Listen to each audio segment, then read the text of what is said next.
O nível do inglês do brasileiro piorou. Quem tá falando isso não sou eu. Segundo o ranking de influência da IF, o Brasil caiu para a 81ª colocação entre 114 países. A nossa pontuação foi de 466 no teste da IF, sendo que a média global, considerando todos os países, é de 477. Nesse vídeo eu quero conversar um pouco, então, sobre as consequências desse nível de inglês do brasileiro e também os motivos, né? Porque será que a gente caiu, então, de posição de 2023 para 2024, assim como a gente já tinha caído de 2022 para 2023. O primeiro ponto que eu quero trazer é que é inversamente proporcional o aumento dos cursos e da qualidade deles. Isso é muito visível, né?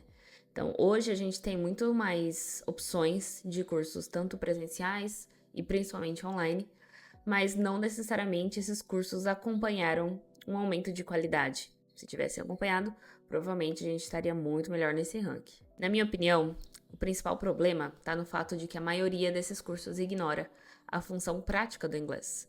Você vê muitos cursos focados em gramática, em explicar regra, e que não trazem de fato o inglês contextualizado, o inglês no dia a dia, e acabam afastando realmente os alunos, principalmente os adultos, porque parece algo muito distante da realidade, né? Do pra que a gente vai usar aquilo que a gente está aprendendo.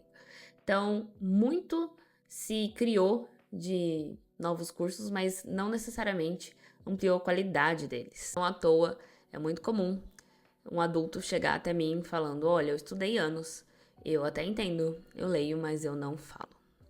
Então, isso é consequência, sim, de um estudo já ultrapassado, de métodos que não funcionam e que não se adaptaram para o novo estudante de inglês, né? Para as novas necessidades globais e etc. Então, para mim, é claro que o aumento, né, dessas opções pode ter sim atrapalhado, porque não é necessariamente função do aluno conseguir entender o que é ou o que não é de qualidade. Afinal, essa é a função do professor, né?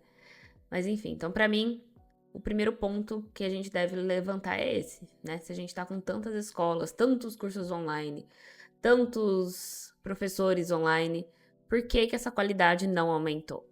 Esse foi até um ponto de discussão com uma colega de trabalho outro dia, a gente conversando o quanto, infelizmente, muitos desses cursos têm um marketing incrível, uma comunicação sensacional, mas uma metodologia que não acompanha. Então, quando você entra, aquela promessa não é entregue, né? Seja porque a promessa é de uma fluência em um tempo que não existe, ou porque a metodologia realmente não acompanha, não faz sentido para o aluno continuar. E aí acaba sendo só um sonho, mas na prática aquela metodologia não funciona, ou muitas vezes nem existe de fato uma metodologia. Então eu penso que talvez até tenham mais brasileiros estudando inglês hoje, mas talvez estudando de uma forma que pedagogicamente não é a melhor, ou seja, são alunos que estão perdidos, que não desenvolvem confiança e que acabam realmente desanimando no meio do caminho. E ainda falando sobre desanimar, eu acho que um segundo ponto tem muito a ver com o foco no curto prazo.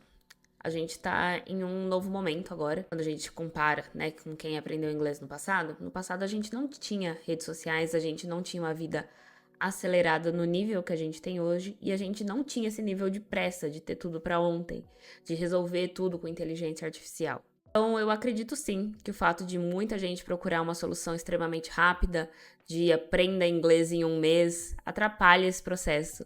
Porque quando o aluno começa a estudar e vê que ele não vai aprender tudo em um mês, que isso não é real, que isso não existe, ele acaba desistindo. Aí fala, não, então vou procurar outra metodologia que me ensine em um mês. Não funciona, né? Então, enquanto é muito atraente essa promessa de resolver o seu problema em dias, semanas, ela não é real. Então, isso atrapalha também, e a gente vê isso muito forte aqui no Brasil também. E para mim, um terceiro ponto, que é um dos problemas mais graves, tem muito a ver com a remuneração dos professores. Se você não é professor de inglês, talvez isso seja uma novidade para você. O valor que as escolas tradicionais pagam para os professores, tanto online quanto presencial, é extremamente baixo. E é incrível como não aumentou. Apesar de ter mais pessoas procurando aprender inglês, eu tenho muitos colegas que procurando oportunidade, relatam que eles encontram propostas de 15, 20 reais a hora aula para um professor. Isso, se você for pensar em um professor realmente qualificado para ensinar inglês, é um valor extremamente baixo. E o que acontece, né, que eu vi um movimento muito comum entre os meus amigos. Os professores realmente bons, com experiência, com estudo, com prática, com certificação internacional, aqueles que realmente estão preparados, não querem dar aula por 20 reais a hora aula, né? Não é justo com eles. E muitos deles acabam migrando de carreira. Tive amigos que foram para a área de vendas, amigos que foram para trabalhar com TI. Então, eles viram que dar aula de inglês para esses cursos não valia a pena, porque eles tinham o inglês como uma habilidade que são poucos brasileiros que têm, e eles viam que era melhor usar esse inglês para trabalhar em outra área do que dar aula de inglês, por mais que eles fossem muito bons nisso. Afinal, a remuneração era muito baixa. E aí o que aconteceu foi que cada vez mais os professores que aceitam essas propostas são professores que, no geral, estão iniciando e não têm tanto preparo assim. E isso, óbvio, que tem uma consequência no aprendizado dos alunos. O que isso gera? Um ciclo, né, na qualidade baixa do ensino, onde todo mundo é afetado. Nem o professor é valorizado e nem o aluno tem uma aula de acordo com o que ele está pagando. Eu não poderia deixar de falar do ponto da tecnologia. No último ano que a gente teve de avanço de inteligência artificial foi absurdo. Nesse contexto, muito se falou sobre a inteligência artificial substituir humanos em muitas coisas, inclusive os professores de inglês. E nisso, muitas pessoas acreditaram, né, que de fato elas podem aprender inglês só com a inteligência artificial. Só que isso não é uma realidade. Primeiro, as melhores interações com inteligência artificial são feitas em inglês. Usa melhor a inteligência artificial quem já sabe inglês. E a inteligência artificial, em geral, a tecnologia como um todo, ela é um elemento complementar sensacional. Mas ela, de forma alguma, substitui um professor que é capaz de socializar, de ter interação e de entender o aluno, entender que cada aluno é cada um, enfim. Então, as pessoas acreditarem que dá para aprender inglês só conversando com a inteligência artificial, ou também que elas não precisam de um professor, atrapalha muito e atrasa muito o caminho. Algumas pessoas são, sim, poliglotas, bilíngues, etc., sem ter um professor, né, na trajetória delas, mas elas são exceções. É isso que elas não contam. Não é todo mundo que vai desenvolver a habilidade de comunicação em inglês sem orientação de um professor. Aliás, quem faz isso é a minoria. A maioria precisa, sim, de uma orientação, de um guia. Então, eu acredito que isso tem atrapalhado muito também nos últimos anos. As pessoas tentando caminhos mais, entre aspas, fáceis, né? Sem um professor, seja com tecnologia, seja estudando por vídeos aleatórios no YouTube. Mas nada disso tem uma lógica. Quando você pega um professor, uma metodologia séria, essa metodologia tem uma ordem e tudo naquela metodologia tem um motivo.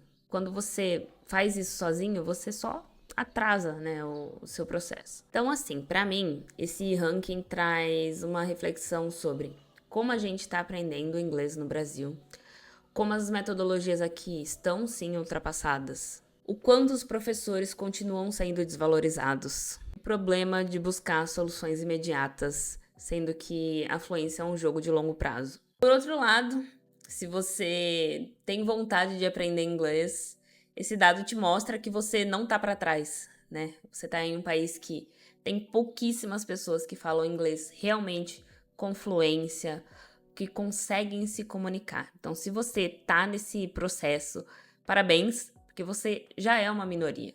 Minha recomendação para você é que você invista em uma abordagem comunicativa, ou seja, que te coloque para falar, que não fique presa à gramática, a regras sem contexto, que você pratique diariamente, que você comemore suas pequenas conquistas, sem deixar de olhar assim para o futuro, né, para o seu objetivo final, mas lembrando que isso é um processo e que tá tudo bem demorar o tempo que tiver que demorar, contanto que você a cada dia evolua um pouquinho. E se você quer estar com outras pessoas que também querem aprender inglês dessa forma, ou seja, aprender inglês de uma forma contextualizada, interagindo com outras pessoas que estão no mesmo nível, se incentivando, com desafios, etc., eu te convido para o lançamento da comunidade English with Letícia, que vai acontecer agora no dia 28 de novembro. Se você quer mais informações, clica no link e você vai para o meu grupo VIP, onde eu vou mandar todas as informações.